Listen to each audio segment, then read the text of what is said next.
Welcome to another installment of Connect with Carla B. And nothing I love more than being able to sit with friends or people in my community who I'm deeply connected with and get you to get to know them a little bit better. So today I have the honor and privilege of sitting with, a champion, a shero, somebody who relentlessly fights in our community for what's right. So if you haven't figured it out, I'm talking about Michele Rayner, who could be doing a bunch of other things. Instead, she is taking the fight to Tallahassee for us, and she's unrelenting in that sense. So Michele, let's have you introduce yourself, because I find that people could do their best introduction, but let's make it as if Beyonce herself, Queen Bee, was introducing you. What would be important for her to say for us to know, like, this is Michele Rayner? I think that first off, she would introduce me via some songs. There would be a mashup of Who Runs the World, Girls, Formation, and Freedom. I Can't Lose, Freedom, Let Me Loose. So I think that kind of sums me up, that one, freedom is the most important thing. Everything I do is out of a framework of freedom and liberation for especially Black people, because we understand when the most marginalized of us are free, that everybody will be free. So that's everything that I do, and that's rooted in service, formation of just making sure that we are in place, that I'm together doing what I need to do, making sure that, no matter what happens, that you're able to, you bounce back, you're able to be a conduit of positivity and a conduit of inspiration.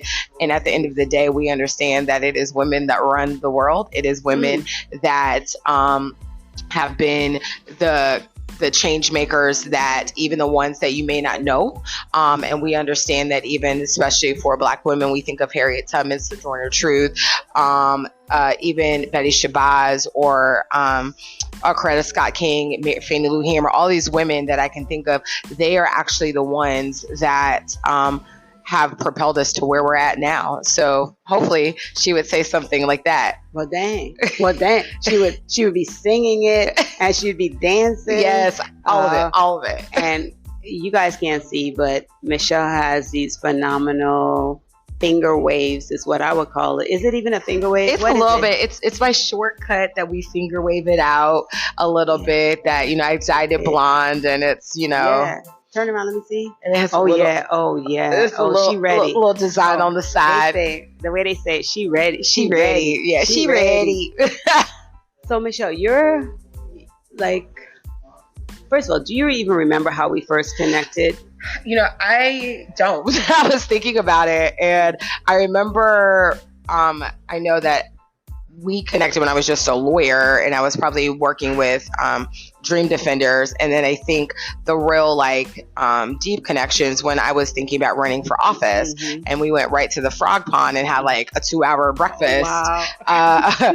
And basically I was vetted, being like, yes, I do know who you are, but let's talk through all of these things. But I think that, that's kind of like I think where we really started our deep friendship of just, you being someone that I look to talk through things, kind of vet things, kind of like, this doesn't feel right.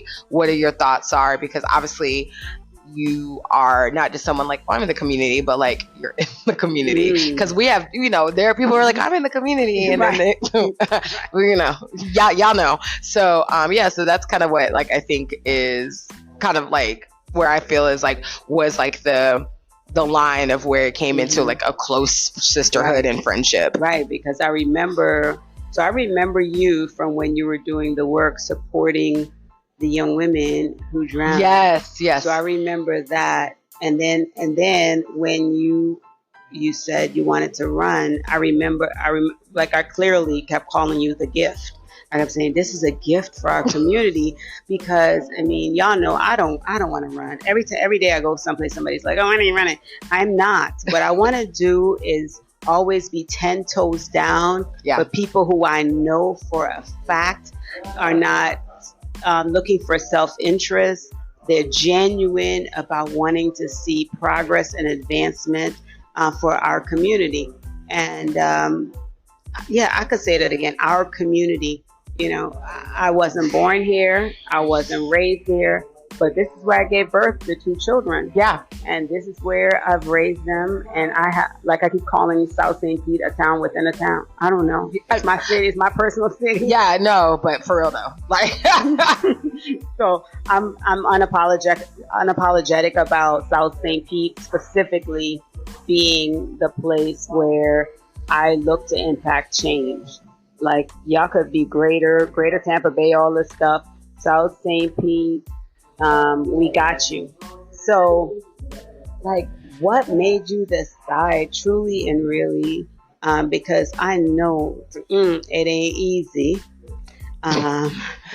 Understatement.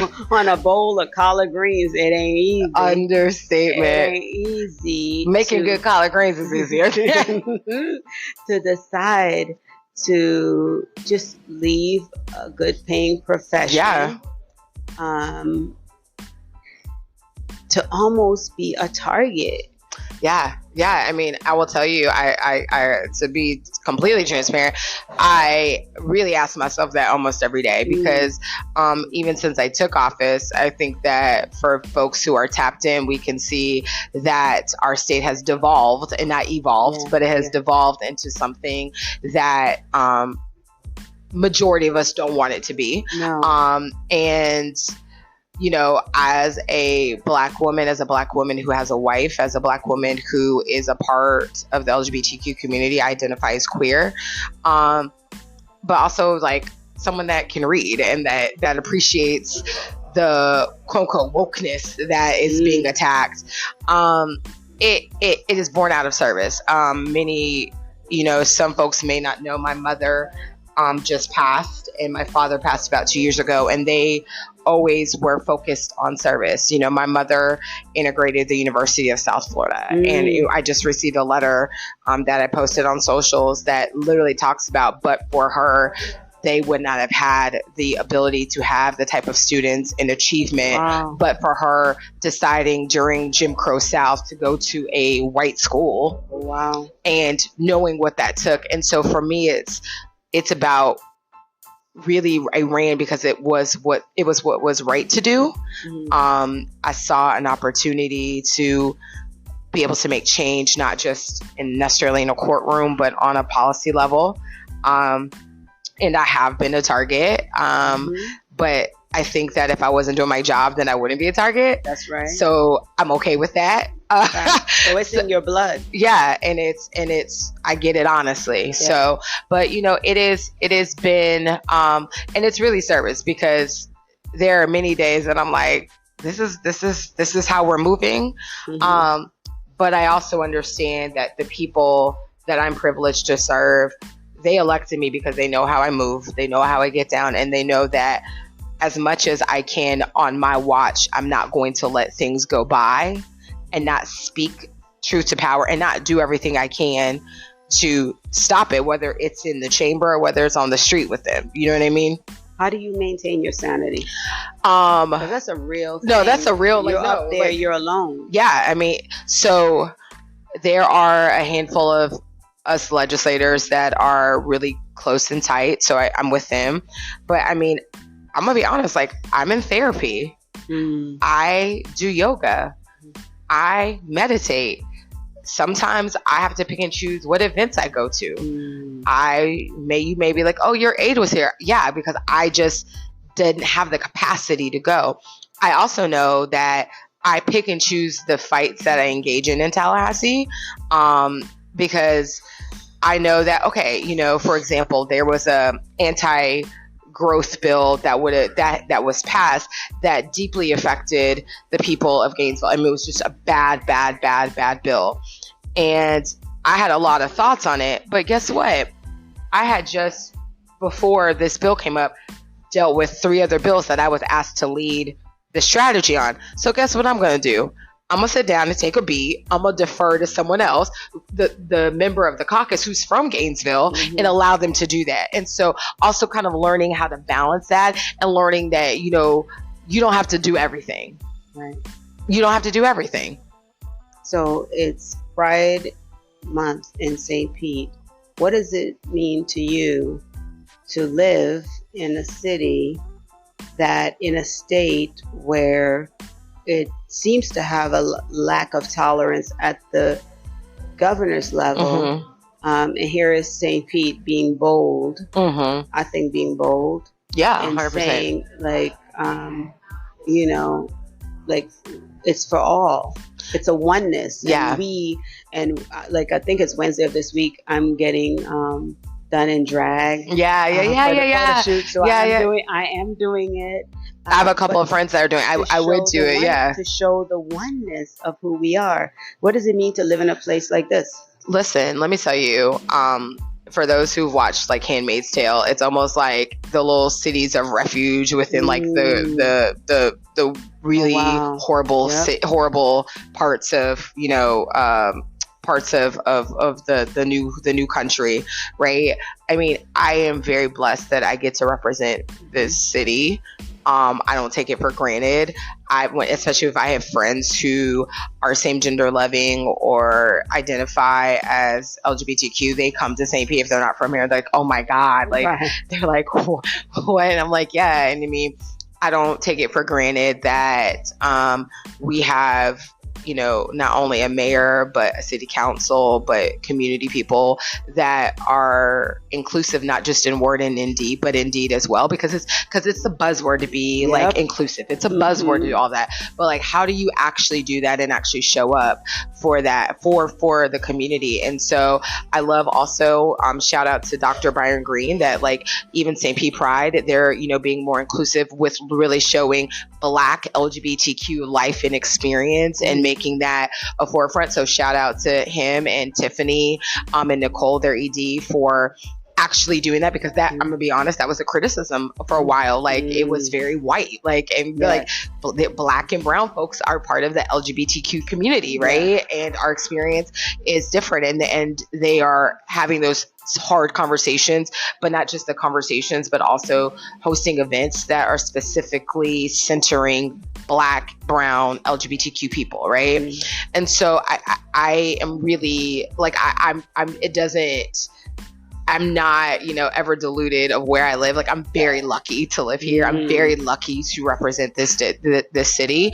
And I know it. Like, I know it. Right. Because, like, I remember, like, it's making me think about when our former mayor was in office, how clear he was that this is a sanctuary city. 100%. It's a welcoming city. And the thing is that we have a majority of the people that feel that way. So 100%. The handful that don't feel that way, we understand. We still move and forward. We hope. Yeah. But I also, and the reason I know that St. Pete is this way, because so many of St. Pete's priorities, not just mine, but other legislators, got vetoed because remember, that's why Mayor Welch, when even it came to the abortion issue, was like, you don't get to tell us what to do. Right. And has been very clear to the governor that St. Pete is going to be St. Pete. Yes. And just because you're on this, you know, war of hate and this war against quote unquote woke, which we can delve into later why I hate the word woke and why it's very offensive to me. And I would rather you just call yourself a white supremacist if you're going to say all of that. But Mayor Welch was very clear. So then you see this political retribution. And it's not just me. It's other legislators that represent St. Pete, that represent parts of Tampa, that were cut because it is his way to exact, you're not going to get in line. But here's the thing. We've never gotten in line. We won't get in line. And we're going to be very clear. And guess what? We're going to be all right. Yeah. We're going to be all right. Yeah, because at the end of the day, and so it's why so many people still, it shocks me, still talk about not feeling a need to, they call themselves non-political. which means for me non-voting. Right. Means for me, meaning accepting what is, because you don't get to decide. When you don't vote, you don't get to decide. You get decided for you by other people. So, like, what would you say to those people that feel like, well, I'm not a part of that because I don't want to be a part of that, you political people? I would say that however you identify, if you decide that you don't want to be non-political, you don't have that privilege. And even if you have the privilege to be non-political, whether it is because you are white or you have education or you have money or whatever whatever it may be, you still don't have that privilege. Because at the end of the day, I think it's been very clear that we have seen that leadership in the state, and most certainly with the last, twice impeached, multiply indicted, civilly adjudged sexual predator, former president, we have seen that it doesn't just stop at Black folks. It doesn't just stop at LGBTQ folks. Anyone that is not in their box, they're coming for you. So you don't have the privilege to be like, yeah, I'm good. Right. No, you're not good, because guess what, Carla, if you're not good, I'm not good. Yes, that's how it should be. Correct. But I feel that especially minority communities who feel that I have been involved, and it hasn't benefited me, and therefore I can't trust it. I don't trust it anymore. So I'm just going to stay on the sideline. Yeah.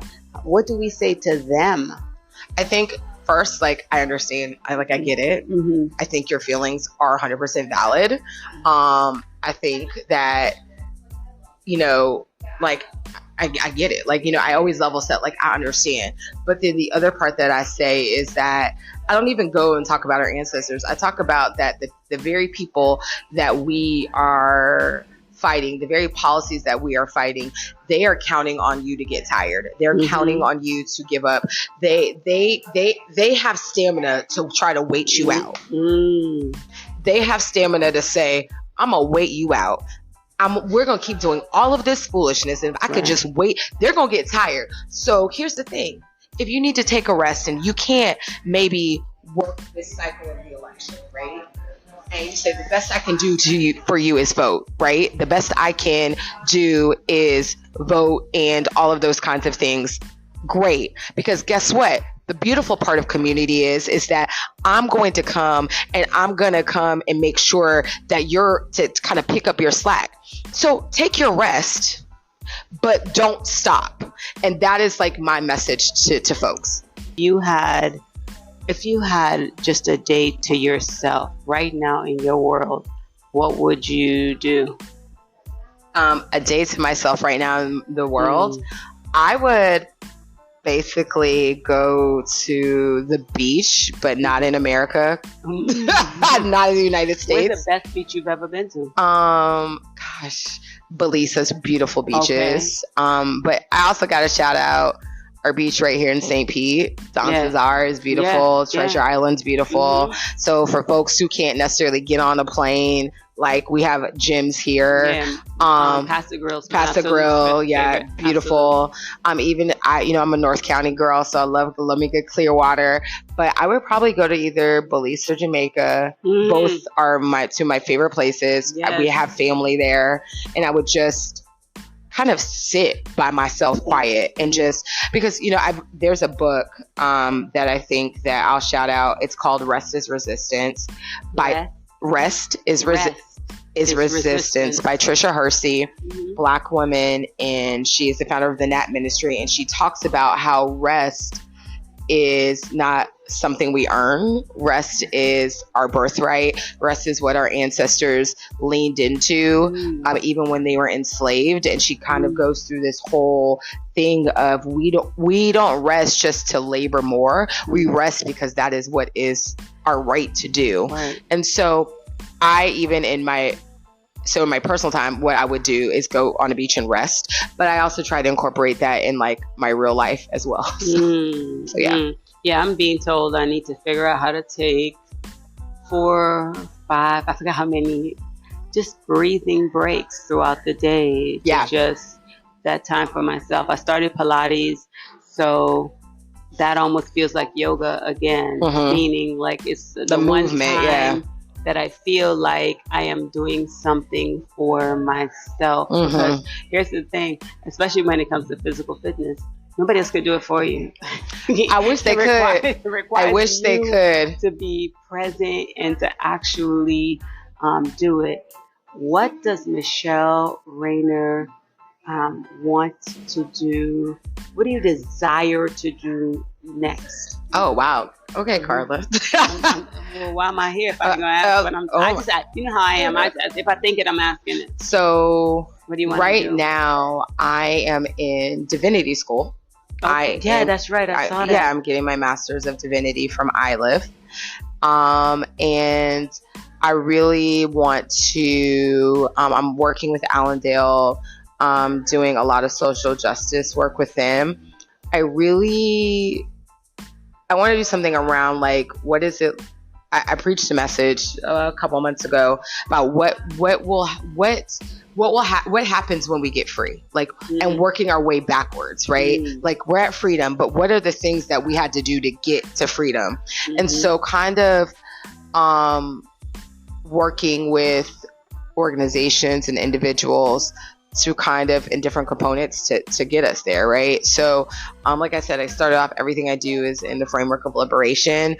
And so what does it look like for people to be liberated economically? What does it look like for people to be liberated politically? What does it look like for people to be liberated emotionally, mental health wise? And it all comes back to community care, and it all comes back to working our way backwards from the goal of freedom and what we had to do to get there. You like, how familiar are you with the Bob Marley song War? Yes. So until a color of a man's skin is of no more significance than the color of his eyes. And it's funny because that's the music I grew up to. Like, on knowing and understanding the words before the age of 11, like every word of every, like it was the gospel. 100%. And so it's using what you're learning as part of your ministry, and hopefully part of your holistic self 100% healing, because I mean, we drain you. We drain, but it's good. So, but you have to be able to get that cup refilled 100%.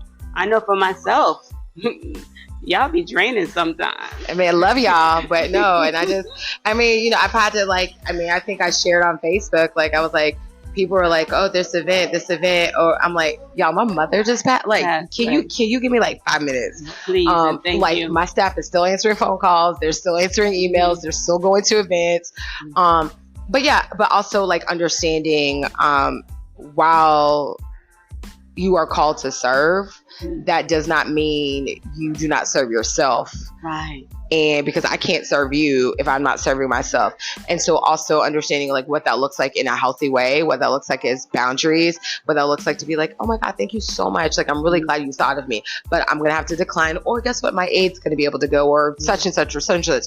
And it's a practice I'm still learning. Like, you know what I mean? Because like, I feel like people feel I'm not an elected official, and people feel like they own OWN me. Yes. And it cracks me up sometimes. Because you're like, baby, that's not how any of this works. I always say, you do realize no is one of my responses, right? Right. So they get shocked when I say no. And it's like, trust me, I want to say yes. That's left for Bob Devin Jones. For the rest of us,